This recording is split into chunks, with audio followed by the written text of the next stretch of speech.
everybody, this is Becky with Vox Studios, and welcome back to this month's songwriting vlog. Some songwriting tips for you.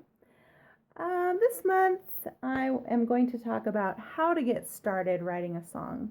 It can be a little bit daunting if you've never done it before, or you might be in sort of a writer's block moment, which I've been there plenty of times.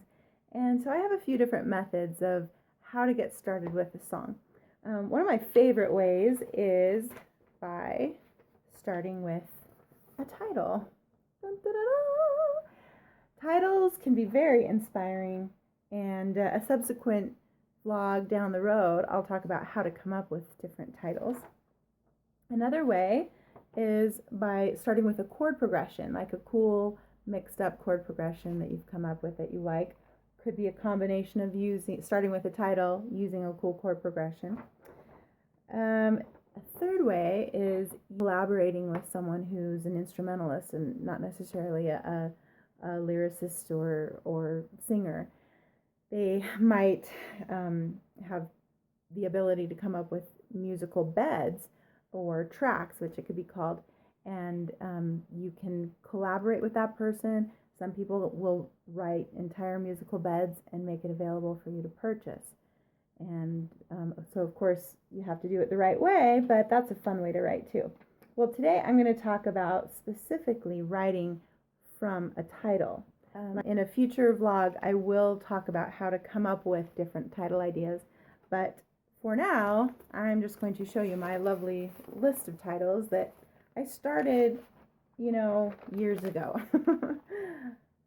I'm guessing it was about 8 years ago when I started this list, and it's tattered and torn, and it's long, and some of them I will probably never use. But anytime I'm wanting to start a song from scratch, I'm going to go to my titles.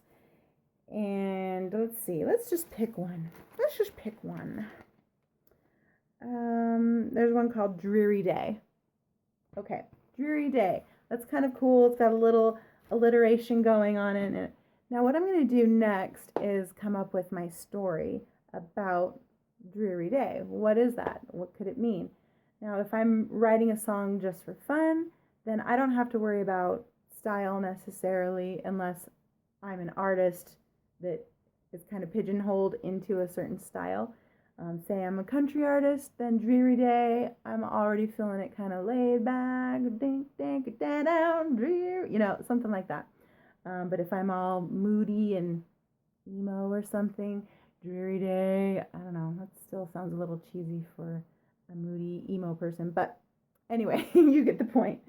The next step would be coming up with your story, and I like to use a lyric sketch to get started with that.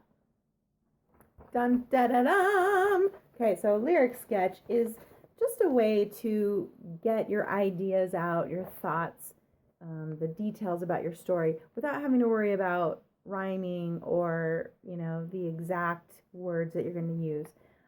I do like to put my favorite buzzwords in this sketch, or cool little phrases that I've come up with that I really want to be in the chorus. I'm not sure exactly how they're going to fit, anything like that. But really it's just so that I can get the story clear in my mind. Sometimes when you sit down to write a song, you might come up with a line or two and you're like, I don't know if that's the chorus or if that's the verse, and this kind of just helps me to get that all organized in my head. So the first verse is where you really want to introduce the characters and the conflict, like what's going on in this song, what needs to be resolved. The second verse, a little bit more detail. Pre-chorus, the pre-chorus is just that section right before the chorus that you might need or you might not to launch the chorus so that it just hits you in the face. And the chorus, hit me with your best shot. Of course, our title, Dreary Day, is probably going to be in the chorus. It should be. It might be the first line, it might be the last line, or it might be just kind of in the middle.